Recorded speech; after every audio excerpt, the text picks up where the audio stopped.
Jadi di ayat yang sebelumnya kemarin, ini ada tiga tahap. Pertama, menceritakan tentang kondisi Al-A'raf. Orang-orang yang posisinya ada di tengah-tengah. Di tengah-tengah antara surga dan neraka.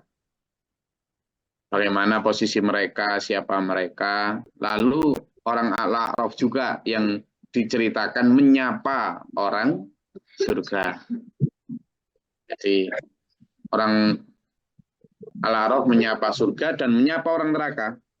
Ya. Jadi menyapa orang surga dan juga menyapa orang neraka.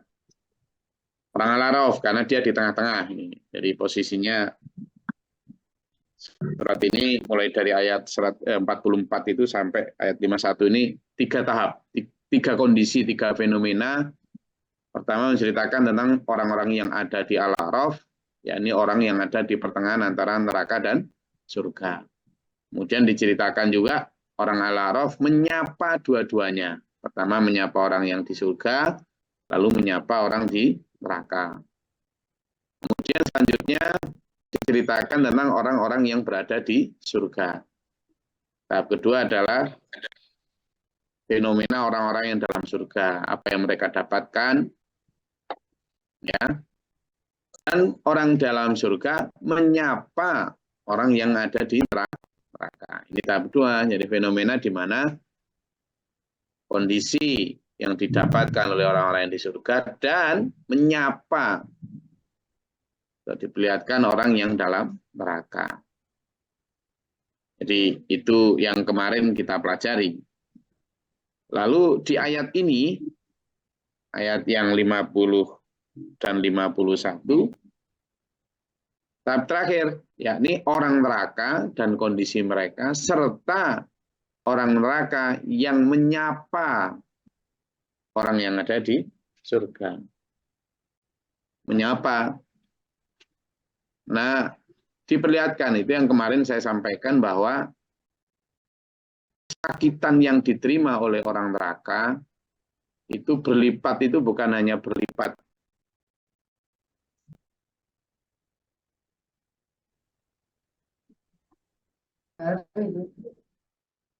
Jadi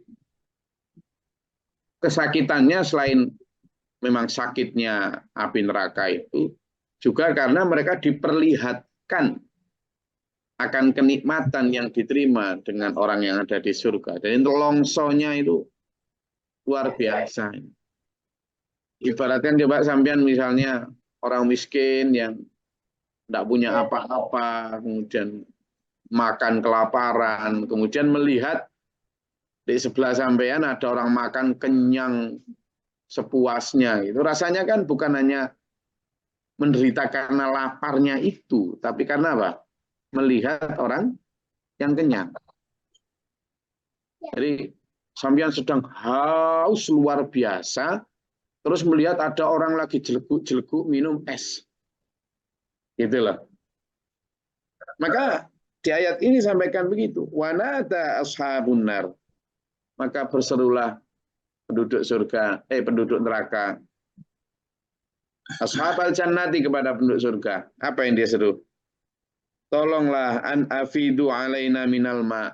Tolonglah kasih kami setetes air saja. Allah. Ya, betul. Hanya minta setetes air. Kenapa tuh? Kondisi orang di neraka itu diceritakan dalam hadis juga banyak. Mereka pada saat di neraka, saking panasnya, saking sakitnya, dibakar, disiksa, mereka merasakan haus yang luar biasa. Kalau bahasa Inggris bukannya starving, tapi thirsty. Benar-benar haus yang puncak itu. Bukan hanya kering, tapi terbakar kerongkongannya itu. Lalu ketika mereka haus dan kepada Allah minta diberi minum, diangkat tuh dari neraka. Padahal dari jurang neraka sampai puncak neraka, itu misalnya diangkat 70 tahun baru bisa naik. naiknya itu loh. Begitu dalamnya jurang neraka. Begitu nyampe di atas, kehausan yang mereka keluhkan itu dikasih. Kamu minta minum? Iya. Dikasih cor-coran timah. Nggak pengen minum. Haus, minum itu. Terpaksa minum. Setelah itu dilempar lagi ke neraka. 70 tahun baru nyampe di dasar neraka. Ketika sekian ratus tahun, ribu tahun disiksa, haus lagi, minta minum lagi, diangkat 70 tahun lagi di atas, nyampe di sana, dikasih minum, ya, kasih nanah campur darah. Nah, dengan kondisi itu, orang kepengen minum, dan diperlihatkan di surga penuh kenikmatan. Gitu. Sehingga dia minum, minta, an afidu minal ma' alaina minal ma'. Mbok ya kami diberi setetes saja air.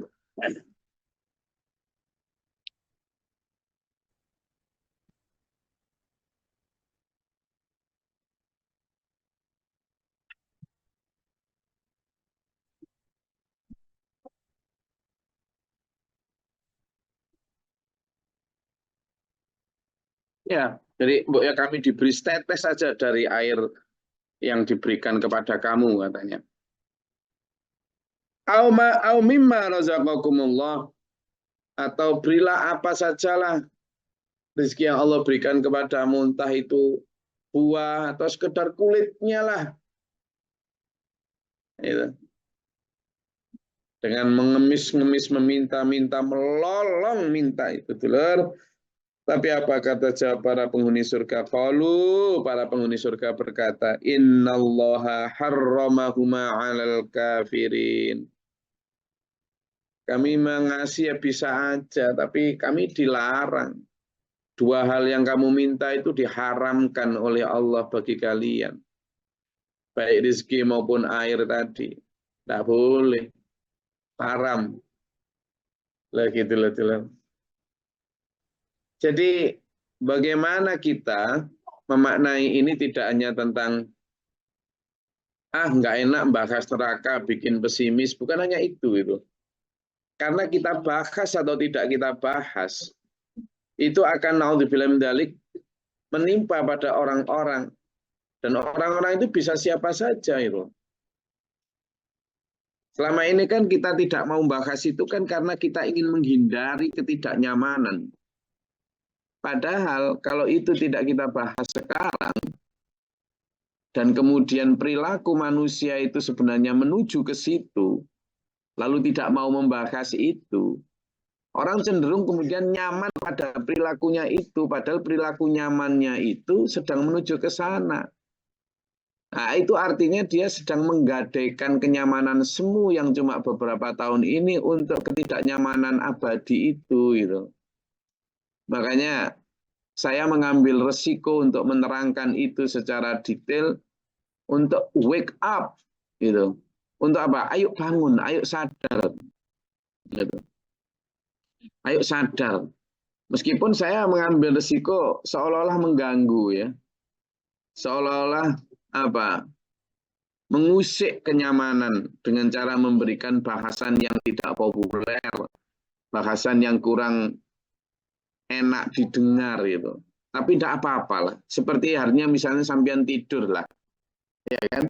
Tidur itu kan paling nyaman kalau dipijitin, dikipasin. Kan gitu. Biar lebih lama, lebih nyaman tidurnya. Tapi karena tidur sampean ini berada di rumah yang terbakar, apakah saya tidak boleh kemudian membangunkan sampean? Meskipun resikonya sampean adalah marah sama saya karena kenyamanan sampean terganggu. Tapi saya sedang ingin menyelamatkan sampean dari terbakarnya rumah itu.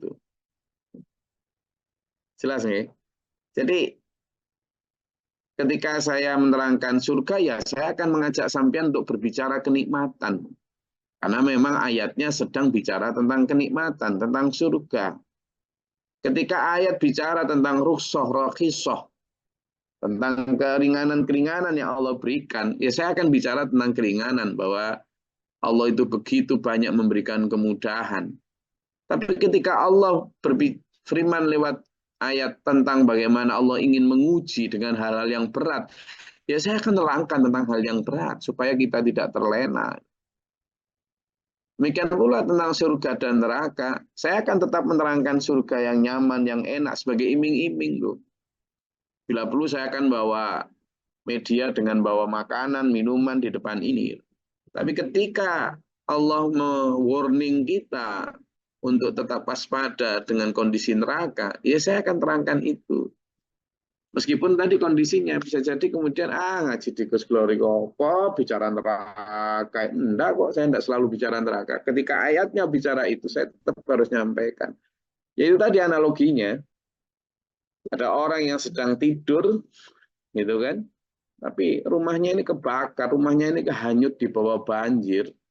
Saya harus bangunkan meskipun itu risikonya adalah seolah mengganggu keasikan, kenyamanan. Tapi demi selamatnya dulur. Kenapa? Karena ini coba lihat. Siapa orang-orang yang dimaksud dengan orang kafir itu? Bukan ke orang yang tidak percaya Allah, tidak. Tapi coba. Alladzina takhadu dinahum lahwan wala'iban. Loh inilah. Siapa orang kafir? Cirinya adalah orang yang menjadikan ajaran agamanya itu hanya sebagai senda gurau, permainan, guyon-guyon. Coba lihat. Saya miris sekarang banyak ceramah yang membuat ajaran Allah itu sebagai guyon-guyon. Sebagai apa ya? Sholat itu gini loh, tapi enggak lah, itu gimana? Loh, kemudian nyangkut-nyangkut tentang hal pornografi, biar harger gitu kan. Lalu menjadikan apa bahkan dulu ya, bahasan neraka itu loh sekarang dijadikan guyonan dalam ceramah-ceramah itu. Ya Allah. Jadi tidak hanya orang kafir dalam arti orang yang non-muslim gitu. Tapi bahkan orang yang lahirnya Islam pun sekarang gitu. Jadi menjadikan itu sebagai lelucon, sebagai ya apa sih agama itu, yang penting baik sama sesama, hal-hal kayak gitu nggak penting. Lah kayak gitu loh dulu sekarang. Nah ini yang ternyata dalam ayat 51 ini dikategorikan sebagai orang yang kafir. Orang yang menjadikan ajaran agamanya tidak secara serius diimani dan diamalkan, tetapi secara ya sendagura dibuat sebagai bercandaan. Dan itu ternyata 1500 tahun yang lalu Yahudi Nasrani pun begitu. Menjadikan ajaran dalam kitab Taurat maupun Injilnya sebagai ya bahan sendagurau, sesuatu yang tidak serius. Gitu. Masa mau kita ulangi? Dan umul hayatud dunia. Ciri yang kedua adalah apa? Mereka itu melakukan itu demi pundi-pundi atau bunga-bunga gemerlap duniawi. Memakai materi agama sebagai guyonan supaya apa? Supaya laku, supaya apa? Supaya viral, supaya apa? Supaya terkenal, supaya apa? Supaya disukai banyak orang. Supaya apa? Supaya nggak ditinggalkan jamaah atau santrinya. Supaya apa ya? Supaya nggak dianggap ekstrim. Supaya apa ya? Supaya nyaman di telinga nafsu lah. Itu yang disebut gharratkumul hayatud dunya. Gharratumul hayatud dunya. Jadi bunga-bunga kehidupan dunia itu yang membuat orang kemudian memilih untuk menyembunyikan ayat yang hak atau mencampur adukannya antara yang hak dan yang batil. Sehingga mereka terhadap akhirat, bahasan akhirat itu apa sih? Bikin orang pesimis saja. Padahal sebenarnya kayak di SPMA ini bukan diajak pesimis, justru dengan membicarakan akhirat, membicarakan mati, itu memanti optimisme untuk memanfaatkan waktu seefektif mungkin, semaksimal mungkin.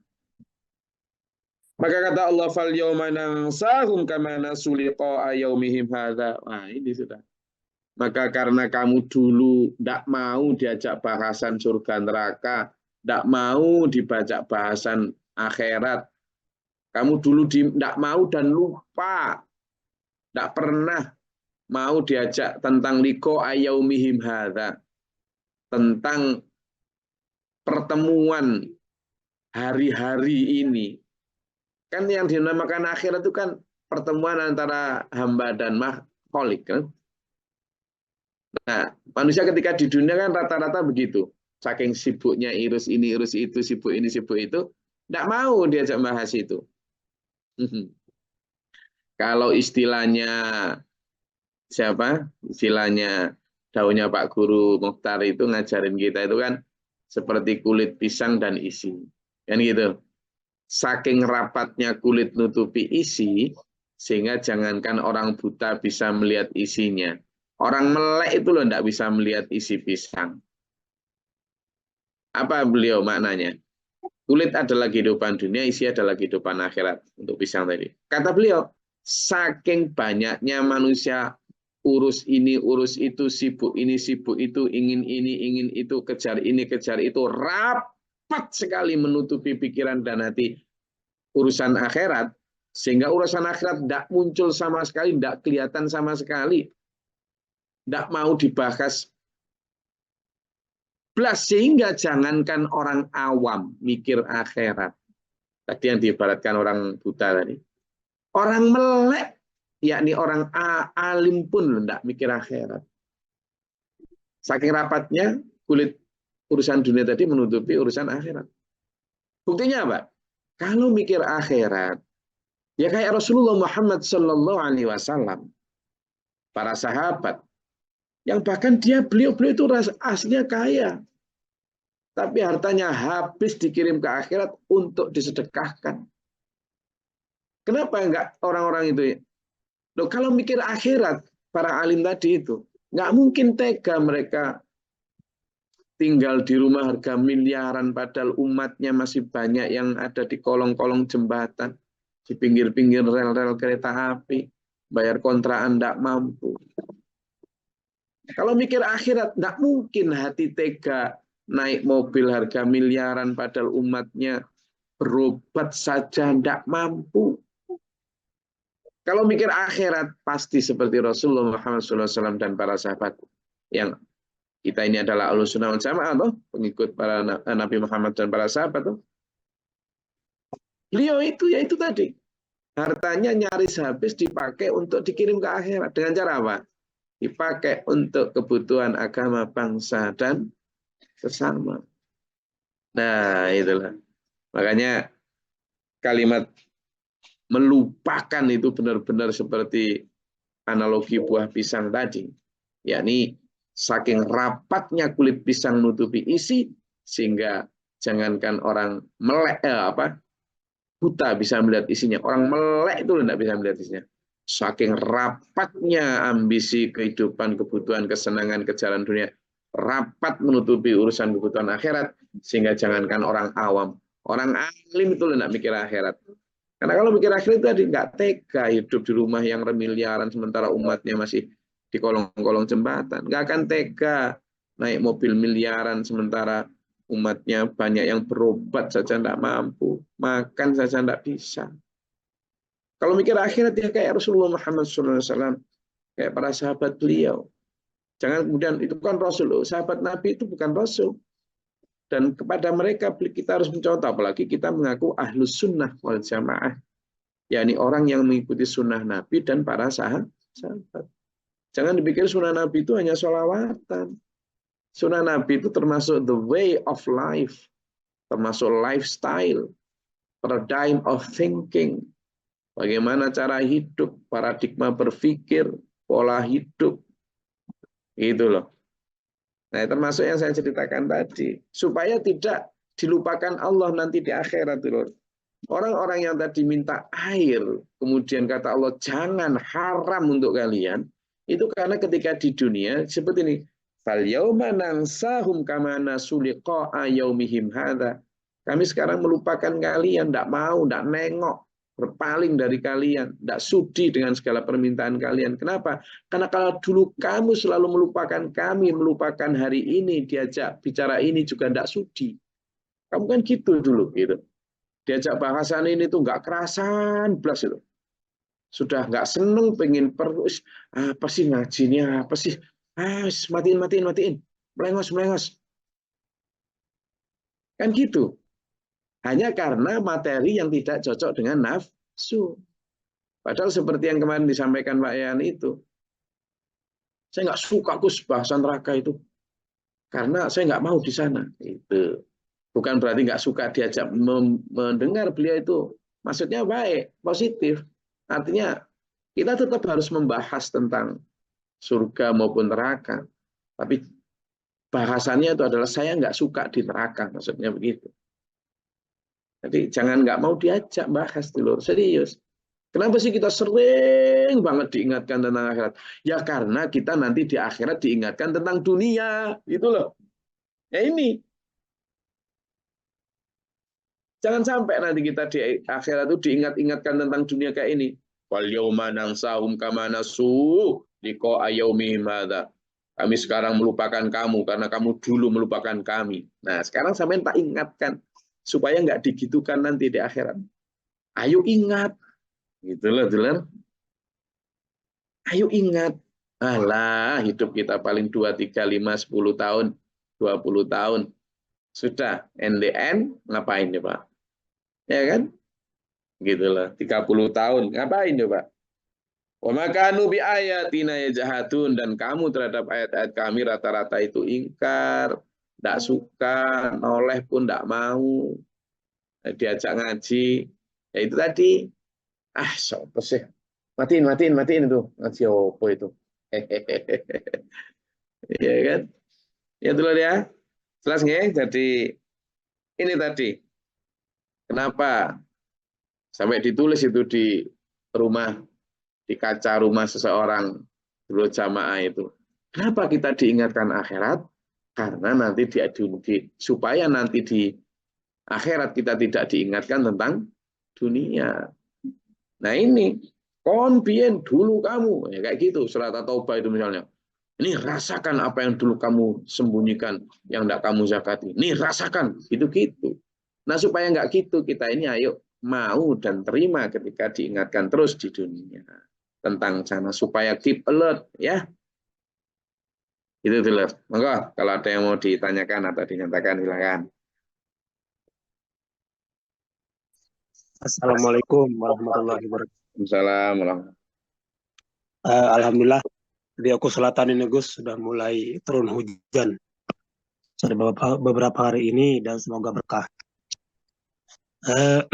Teringat dengan pembahasan pada pagi hari ini, saya teringat dengan judul khutbah beberapa tahun yang lalu itu kan, dan sering dibacakan bahwasanya ada judul khutbah itu Basira wa Nazira, berkaitan dengan apa pembahasan kita pada pagi hari ini, di mana kita diperingatkan kita semua bahwasanya kita ini kembali dipecut istilahnya kan, dipecut untuk bagaimana kita bangkit, bahwasanya sebagaimana yang disampaikan oleh Gus Dori tadi, begitu nelangsanya, begitu merananya orang-orang yang masuk di dalam neraka itu tadi, di mana 70 tahun berada di jurang neraka pun diangkat. Jadi kita semua berdoa semoga kita terhindar dari itu. Jadi lagi-lagi memang benar bahwasanya untuk saat ini kita walaupun juga sering di apa namanya itu diingatkan, tetapi terkadang setan ya lagi-lagi kembali untuk menggoda kita supaya kita tidak mau untuk berbicara tentang peringatan yang disampaikan tadi bahwa basyira wa nazira. Demikian Gus. Assalamualaikum warahmatullahi wabarakatuh. Waalaikumsalam warahmatullahi wabarakatuh. Oke, ya memang itu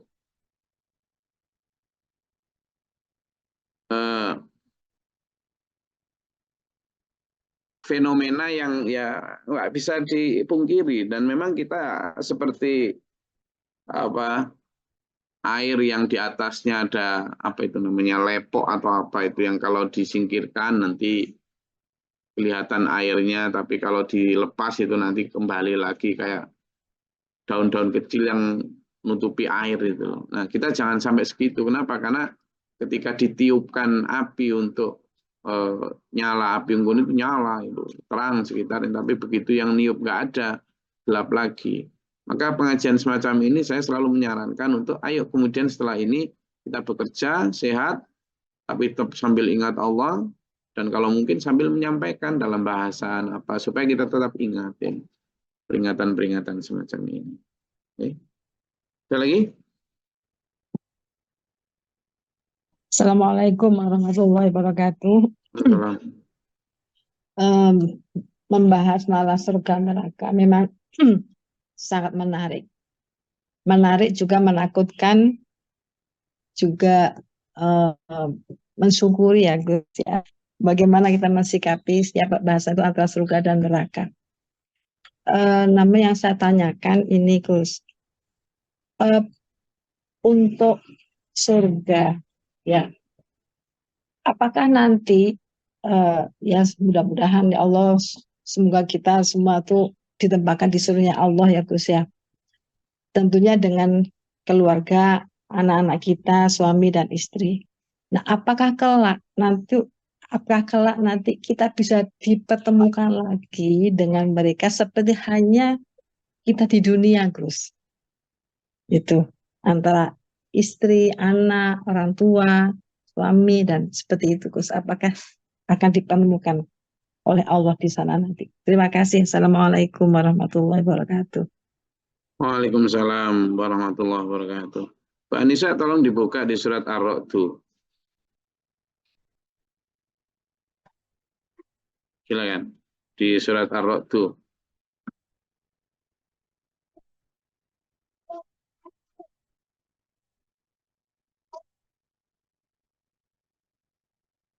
Sudah?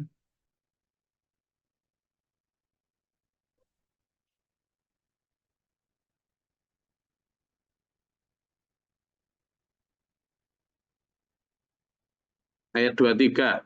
Sudah ketemu? Surat Ar-Ra'd ayat 23.